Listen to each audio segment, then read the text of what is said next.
என்ன ஆனந்தி, லைவுக்கு ரெடி ஆயிட்டீங்க போல. என்னாச்சு, நர்வஸா இருக்கீங்க போல இருக்கு?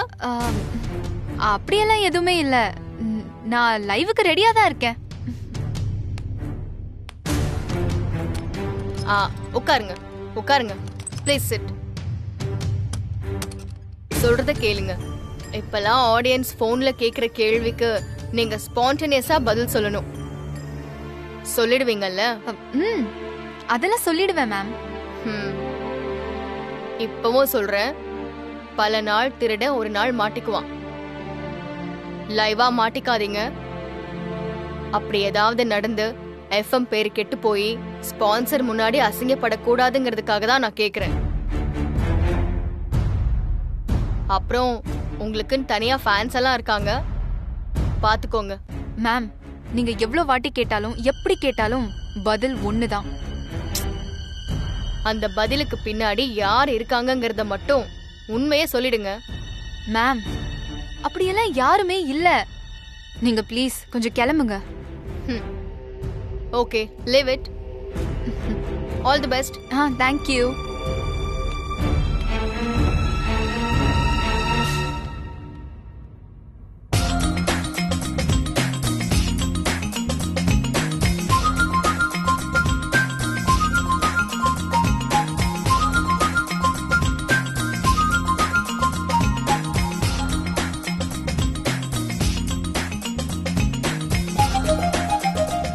ஹலோ மேம், கேக்குதா?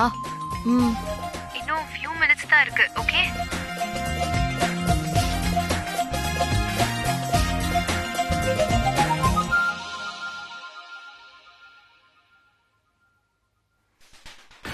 all the best.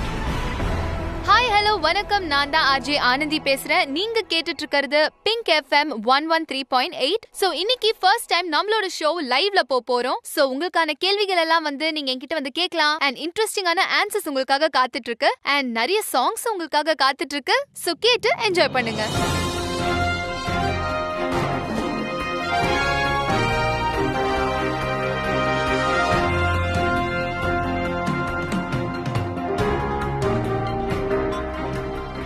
வணக்கம் மேடம். வணக்கம் மேடம், நான் நங்கநல்லூர்ல இருந்து வனிதா பேசுறேன் மேடம். நான் வீட்டு வேலை செய்யறேன். உங்ககிட்ட பேசணும்னு ரொம்ப நாளா ட்ரை பண்ணிட்டு இருந்தேன் மேடம். லைனே கிடைக்கல, இப்பதான் லைன் கிடைச்சிச்சு. ஓகே வனிதா, சொல்லுங்க, உங்களுக்கு என்ன ப்ராப்ளம்? மேடம், என் வீட்டுக்காரரால் தான் ரொம்ப தொல்லை மேடம். பகல்லலாம் நல்லா இருக்காரு மேடம், நைட் ஆனா குடிச்சிட்டு ஒரே தொல்லை மேடம். நாங்க 2 பேரும் விரும்பிதான் கல்யாணம் பண்ணிக்கிட்டோம். என்ன பண்றது? பகல்லலாம் வேலை நல்லா செஞ்சு கொடுப்பாரு மேடம். நைட் ஆனா குடிச்சிட்டு என்ன போட்டு அடிக்கிறாரு மேடம். காலையில ஆனா எல்லாத்தையுமே மறந்துடுறாரு மேடம். எனக்கு என்ன பண்றதுனே தெரியல மேடம். விட்டுட்டு போகவும் முடியல, வச்சுக்கிட்டு வாழவும் முடியல. ரொம்ப கஷ்டமா இருக்கு மேடம். எனக்கு ஒரு தீர்வு சொல்லுங்க மேடம். இன்னைக்கு தமிழ்நாட்டுல கல்யாணமான முக்காவாசி பொண்ணுங்களுக்கு இருக்கிற பிரச்சனை இதுதான். ஆமா சார். ஆனா இந்த தீர்க்க முடியாத பிரச்சனைக்கு ஆனந்தி என்ன மாதிரியான தீர்வு கொடுக்க போறாங்கங்கறத தான் நம்ம பார்க்கணும். Yeah, that is very important. Let's see. Vanitha, குடும்பத்துல எந்த ஒரு பிரச்சனைக்கும் பிரிவு ஒரு தீர்வு கிடையாது. அது இன்னொரு பிரச்சனைக்கு தொடக்கம். உங்களுக்கும் உங்க கணவருக்கும் கருத்து வேறுபாடு இல்ல. 2 பேருக்கும் அளவுக்கு கடந்த அன்பு இருக்கு. அது உங்ககிட்ட எல்லா நேரத்திலயும் இருக்கு. அவருக்கு குடிச்சா போயிடுது. அதனால பிரச்சனை அவர் இல்ல, குடிதான். அவர் குடிக்கிறதுக்கு காரணம் அவரா இல்ல இந்த சமுதாயம் அவரை நடத்துற முறையான்னு எனக்கு தெரியல. அதனால முழுசா அவரு மேல நீங்க குறை சொல்ல முடியாது. அது மட்டும் இல்ல, குடி ஒரு பழக்கம் இல்ல, அது ஒரு நோய். அதுக்கான தீர்வுகளும் நிறைய இருக்கு. அதுக்கு அனுப்பி அவரை சரி பண்ண பாருங்க. அது மட்டும் இல்ல, குடிக்கிறதுக்கு அவருக்கு ஏற்படுற வாய்ப்பை தடுத்து உங்ககிட்டயே வச்சுக்குங்க. கொஞ்ச நாள்ல குடியை விட குடும்பம் தான் முக்கியம்னு அவர் உணர்வாரு. இத பாருங்க வனிதா, நம்மளால முடியாதது ஒண்ணுமே இல்ல. கண்டிப்பா உங்க வாழ்க்கை மாறும். நான் ஏன் சொல்றேன்னா, ஒரு குடும்பம்னா நீங்க மட்டும் கிடையாது. நீங்களும் உங்க குழந்தைங்களும் தான். நீங்க 2 பேரும் சேர்ந்து இருந்தாதான் அவங்களோட எதிர்காலம் நல்லா இருக்கும். பிரச்சனைகளை கண்டு ஓடி போகாம பிரச்சனைகளை சமாளிக்கணும். நான் அப்ப சொன்ன மாதிரி குடிய மறக்கடிக்கிற மாதிரி எவ்வளவோ கவுன்சிலிங் சென்டர்ஸ் இருக்கு. அந்த மாதிரி ஒரு சென்டருக்கு அவரை அனுப்பி வைங்க. அப்புறம் பாருங்க, அவர் திருந்தி ஒரு நல்ல மனுஷனா வந்து உங்க கூடயே இருப்பாரு. மேடம், ரொம்ப நல்லா சொன்னீங்க மேடம். உங்க பேச்சை கேட்டதுக்கு அப்புறம்தான் என் புருஷனை மாத்த முடியும்ன்ற நம்பிக்கையே வந்துச்சு மேடம். ரொம்ப நன்றி மேடம். Thank you. இப்போ உங்களுக்காக ஒரு சாங்.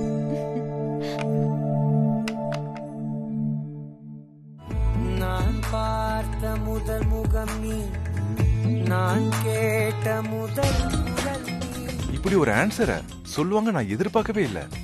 குடிகாரன்லாம் திருத்த முடியாது, விட்டுட்டு போயிடுங்கன்னு சொல்லுவாங்க நான் எதிர்பார்த்தேன். But super. சார், ப்ரோக்ராம்க்கு கால்ஸ் நிறைய வந்துட்டு இருக்கு. ரேட்டிங் செமையா ஏற போகுது sir. Good. Keep it up. Thank you sir. Really good news. Panchayat பண்ணி பிரிச்சு வைக்கிறவங்க மத்தியில ஒண்ணு சேர்ந்து வாழ ஐடியா கொடுக்குறாங்க. ஆமா என் பொண்டாட்டி இப்படிதானே நினைப்பா? கண்டிப்பா. இனிமேல் நான் சத்தியமா குடிக்கவே மாட்டேயா. சரிப்பா. குடிக்க மாட்டேன், சத்தியமா குடிக்க மாட்டேன் தம்பி. சூப்பர்ண்ண. ஹலோ, உங்க பேரு சொல்லுங்க. மேடம், என் பேரு சேகர். எனக்கு லைஃப்ல எல்லாமே போர் அடிக்குது மேடம். யாரை பார்த்தாலும் பிடிக்கல, எதுக்கு எடுத்தாலும் கோபமா வருது மேடம். எனக்கு எதிரிங்க எல்லாருமே சேர்ந்து சதி பண்ற மாதிரியே இருக்கு மேடம். அம்மா, அப்பா, ஃப்ரெண்ட்ஸ் இப்படி எல்லாருமே ரொம்ப தப்பா இருக்காங்க. மொத்தத்துல இந்த ஜென்மம் எடுத்ததே வேஸ்ட் மேடம். ஆர்ஜி மேடம், அந்த ஆளுக்கு என்ன வயசு, அவர் எங்க வேலை செய்யறாருன்னு கேளுங்க. சேகர் சார், உங்க வயசு என்ன? எங்க வேலை பாக்குறீங்க? எனக்கு 27 வயசு ஆகுது மேடம். நான் ஒரு நகை கடையில சேல்ஸ்மேனா வேலை பாக்குறேன் மேடம். சேகர், உங்க வயசொட்டி இருக்கிற இப்ப வரக்கூடிய பணத்தடங்கள் தான் இது. அதாவது திருமண வயது வந்துருச்சு, இன்னும் நம்ம செட்டில் ஆகல. இந்த சொசைட்டில வந்து பணம் தான் எல்லாமே. அத நாம கொஞ்சம் கூட சேர்க்கல. இப்படி பல கவலையால வரக்கூடிய மனக்கசப்பு தான் மத்தவங்க மேல கோபமா நம்ம கிட்ட வெளிப்படும். சரியா சொன்னீங்க மேடம். என் கோபம் அல்டிமேட்டா வந்து நிக்கிற இடம் பணம் தான் மேடம். ஆமா, பணம் தான் பயமா மாறி அது கொடுக்காத இந்த சமுதாயத்து மேல அது ஒரு வெறியா மாறி சக மனிதன் மேல கோபமா அதை நீங்க வெளிப்படுத்துறீங்க. இதுக்கு தீர்வு என்ன மேடம்? அது ரொம்ப ஈஸி. பணம் ஒரு பொருட்டுனே நீங்க நினைக்காதீங்க. எந்த வலியையும் வலியா நீங்க நினைக்காம வாழ்க்கைக்கு கிடைச்ச ஒரு வழியா நீங்க நினைங்க. அதுல முதல் வழி பெயின், 2வது வழி பாத். Excellent madam. எனக்கு இப்போதான் ஏதோ ரிலீஃப் ஆன மாதிரி இருக்கு. வாழ்க்கையுடைய மகத்துவத்தை ரொம்பவே சிம்பிளா சொல்லிட்டீங்க மேடம். Thanks madam. நான் எதுவும் புதுசா சொல்லல சேகர். நமக்கு முன்னாடி கூட இத நிறைய பேர் இத சொல்லிருக்காங்க. ஆனா நாம தான் எதுவும் பார்க்கவோ கேட்கவோ இதெல்லாம் நம்மளால முடியல. இனிமே என்னால உங்க வாழ்க்கை மகிழ்ச்சியா இருக்கட்டும். இப்ப உங்களுக்காக ஒரு சாங்.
எந்த கேள்வி கேட்டாலும் எவ்வளவு அருமையா பதில் சொல்றாங்க பாத்தியா அந்த அம்மா.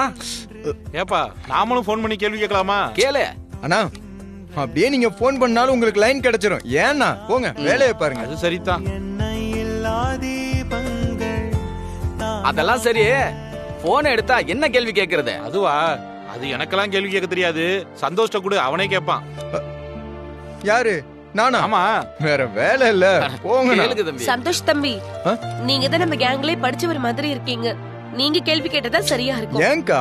ஏமா அது என்ன படிச்சவங்க மாதிரி? நானே ஏதாவது சொல்லி இவரை பேச வைக்கலான்னு பார்த்தா விட மாட்டீங்க போல. என்னால முடியாது.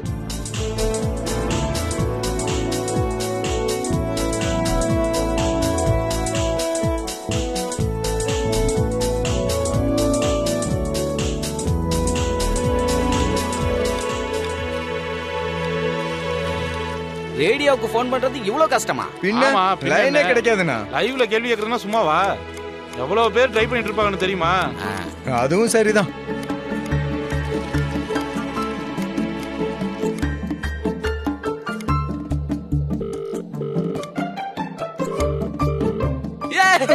லைன் கிடைச்சிச்சு. தம்பி சந்தோஷ கூட. தம்பி பேசுங்க தம்பி. சோ நெக்ஸ்டா நம்மளோட அடுத்த காலர் யாருன்னு பார்க்கலாம். பேசுறாங்க. பேசுங்க தம்பி. நீங்க பேசுங்க. நீங்க பேசுங்க. பேசுங்க தம்பி. பேசுங்க. இந்தாங்க பேசுங்க. ஏன்னா ஹலோ. ஹலோ, உங்க பேரு? மேடம், என் பேரு சந்தோஷ். நான் ஒரு குக்.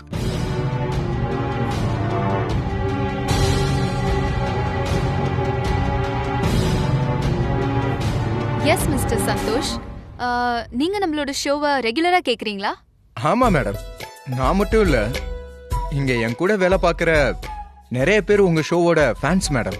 தேங்க் யூ சந்தோஷ், ரொம்ப சந்தோஷமா இருக்கு. சரி சந்தோஷ், உங்களோட क्वेश्चन என்ன கேளுங்க.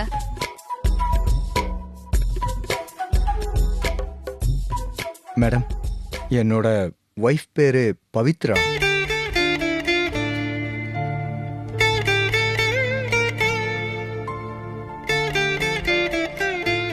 எங்க ரெண்டு பேருக்கும் இடையில ஒரு ப்ராப்ளம் வந்து இப்ப நாங்க பேசிக்கிறது இல்ல. I'm so sorry. இப்போ நீங்க ரெண்டு பேருமே பிரிஞ்சிட்டீங்களா? இல்ல மேடம், ஒரே வீட்ல தான் இருக்கோம். ஆனா ஒண்ணா இல்ல. பிரச்சனை வரதுக்கு யார் காரணம்? நீங்களா இல்ல அவங்களா? நான் தான் மேடம். ஒரு பெரிய துரோகத்தை அவங்களுக்கு நான் செஞ்சுட்டேன். எந்த ஒரு கணவனும் தான் மனைவிக்கு செய்யக்கூடாத ஒரு தப்ப நான் அவளுக்கு செஞ்சுட்டேன் மேடம். என்ன சார் இது பெரிய தப்புன்னு சொல்றீங்க? அது தெரிஞ்சுமா பவித்ரா அவங்க கூட இருக்காங்க? ஆமா மேடம், தண்டனையிலேயே பெரிய தண்டனை மேடம். எனக்கு தூக்கு தண்டனை அறிவிச்சுட்டு பல வருஷம் தூக்குலையும் போடாம வெளியிலையும் விடாம ஜெயிலே வச்சிருக்கிற மாதிரி கொடுமை மேடம் அது. இப்போ நான் முழுசா என்னோட தப்ப உணர்ந்துட்டேன்.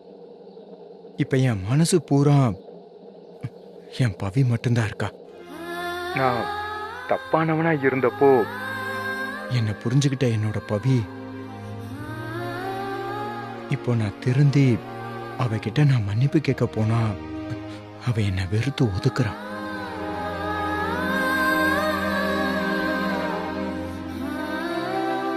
இனி இருக்கிற என்னோட மொத்த வாழ்க்கையும் அவளுக்கு தான்.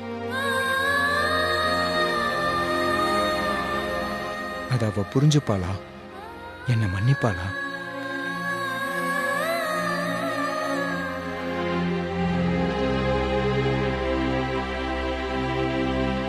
சந்தோஷ், உலகத்துல தப்பே செய்யாதவங்க யாருமே இல்ல. ஏன் இந்த உலகமே தப்பு செஞ்சு அதுல இருந்து பாடம் கத்துக்கிட்டு மீண்டு வந்ததுதான். கணவன் மனைவி உறவுங்கிறது சிக்கு விழுந்த ஒரு நூல் கண்டு மாதிரி. இருமுனையில எதை வச்சு வேணாலும் சிக்க எடுக்கலாம். அதே போல எந்த முனைய வச்சும் சிக்கல் அதிகமாவும் ஆக்கலாம். நீங்க சொன்னதை வச்சு நான் புரிஞ்சுக்கிட்டது என்னன்னா, உங்க மனைவிக்கு உங்க மேல இருக்கிறது வெறுப்பு இல்ல, அதீத காதல்.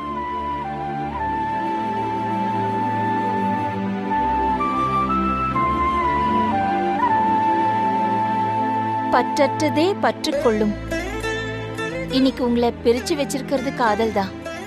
நாளைக்கு உங்களை சேர்த்து வைக்க போறதும் காதல் தான்.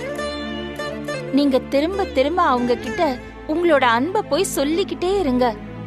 அவங்க கோச்சுக்குவாங்க, அதுக்கப்புறம் அவங்க திட்டுவாங்க. ஆனா நீங்க எல்லாமே பொறுத்துக்கிட்டு பதிலுக்கு அவங்களுக்கு நீங்க அன்பை மட்டும்தான் கொடுக்கணும்.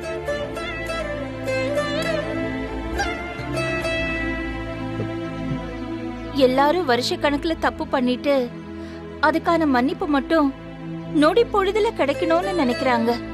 ஆனா அப்படி நடந்துகிட்டா வாழ்க்கை சுவாரஸ்யமாவே இருக்காது. மேடம், நீங்க சொல்றது எனக்கு புரியுது. பவி என்ன மன்னிச்சு ஏத்துக்கிட்ட மாதிரி என் உடம்பெல்லாம் அப்படியே ஜில்லுன்னு இருக்கு மேடம். நீங்க அவங்களுக்குன்னு வாங்கி வச்சிருக்க செயினை உடனே கொடுங்க, மத்ததெல்லாம் தானா நடக்கும்.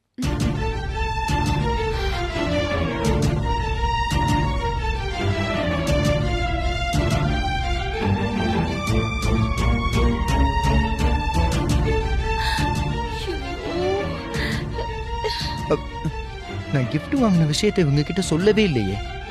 அப்புறம் எப்படி இவங்க சரியா சொல்றாங்க? சந்தோஷ் எனக்கு செயின் வாங்கின விஷயம் எனக்கு, அத்தைக்கு, சந்தோஷ்க்கு மட்டும்தான் தெரியும். அது எப்படி ஆனந்திக்கு தெரிஞ்சது? ஏதோ உதைக்குதே.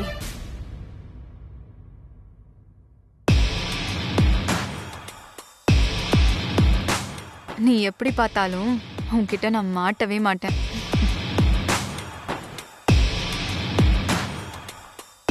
ஓகே, எஸ், சூப்பரான பாடல் கேட்டோம். இப்ப அடுத்த காலர் லைன்ல வராங்க. ஹலோ, யார் பேசுறீங்க? நான் செயின் வாங்கின விஷயம் அம்மாவுக்கும் பவிக்கும் மட்டும்தான் தெரியும். கண்டிப்பா பவி சொல்லியிருக்க மாட்டான். ஒருவேளை அம்மா, ஏன்னா அம்மா ரொம்ப நாள் அந்த எஃப்எம்மோட சுத்திக்கிட்டு இருக்காங்க. அவங்களா இருக்குமோ? இந்தா. சரிங்க சார். இந்த லிஸ்ட்ல எதையும் மிஸ் பண்ணாம வாங்கிட்டு வந்துரு. Okay sir. சரியா? Okay sir. கடையில இருந்து புறப்படுறதுக்கு முன்னாடி எல்லாத்தையும் செக் பண்ணிட்டு வரணும். சரிங்க. அப்புறம் மறக்காம வண்டிக்கு போகும்போது பெட்ரோல் போட்டு போ. Okay sir. சீக்கிரம் வந்துரு. சரி. பெட்ரோல் போட காசு இருக்கா? Okay sir. இந்தா போ. வரேன் சார். ஹரி சார். சார். என்ன சந்தோஷ், என்னாச்சு? ஏன் இப்படி அறக்க பறக்க ஓடி வர? சார், எஃப்எம்ல ஆர்ஜே ஆனந்திய கேள்வி கேளுங்கன்னு ஒரு ப்ரோக்ராம் ஒன்று போய்கிட்டு இருக்கு. ஆமா. அதுல எனக்கு தெரிஞ்சு எங்க அம்மா தான் சார் பதில் சொல்லிக்கிட்டு இருக்காங்க. லக்ஷ்மி மேடமா? எப்படி சந்தோஷ் சொல்ற? இல்ல சார், இப்பவும் நம்ம வேலை செஞ்சுக்கிட்டு இருக்கும்போது மாஸ்டர் வந்து கேள்வி கேளுங்கன்னு போனை போட்டாரு. அவரு லைன் கிடைச்சதும் கேள்வி கேளுங்கன்னு என்கிட்ட போனை கொடுத்துட்டாரு. அது லைவ் ப்ரோக்ராம் வேற சார். அந்த ஆர்ஜே நீங்க உங்க கேள்வியை கேளுங்கன்னு சொன்னதும் எனக்கு என்ன கேக்குறதுன்னே தெரியல. டக்குன்னு எனக்கும் பவிக்கும் உள்ள பிரச்சனையை சொல்லி அதுக்கு ஒரு சொல்யூஷன் கிடைக்குமான்னு கேட்டேன் சார். என்ன சந்தோஷ், உங்க பர்சனல போய் ரேடியோல பேசிருக்கீங்க?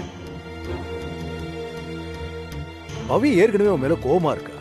இப்ப போய் ஐயோ சார், நான் எதுவும் தப்பாலாம் எதுவும் சொல்லல. நீ சொன்னதே தப்புன்னு சொல்றேன், அப்புறம் என்ன தப்பா சொல்லலைங்கிற? சரி, லக்ஷ்மி மேடம் எப்படி தெரிஞ்சது? சார், நான் கேட்டதும் என்னை பத்தி அப்படியே முழுசா தெரிஞ்ச மாதிரி சொல்லிக்கிட்டே வந்தாங்க சார். அந்த நேரத்துல நான் பவிக்கு வாங்கி வச்சிருக்க செயினை பத்தி சொல்லி அவ சமாதானமாக நிறைய வாய்ப்பு இருக்குன்னு சொன்னாங்க. செயினை பத்தி நம்ம 4 பேருக்கு மட்டும் தானே தெரியும். அது எப்படி அவங்களுக்கு தெரிஞ்சது? சார், அதே டவுட் தான் எனக்கும். ஒருவேளை அம்மா தான் அந்த ஆர்ஜே ஆனந்திக்கு பின்னாடி இருந்து கேள்விக்கெல்லாம் பதில் சொல்றாங்களோன்னு எனக்கு கொஞ்சம் டவுட்டா இருக்கு சார். என்ன பேர் சொன்ன? ஆர்ஜே ஆனந்தி. அவங்க தான் இந்த ப்ரோக்ராமே நடத்துறாங்க.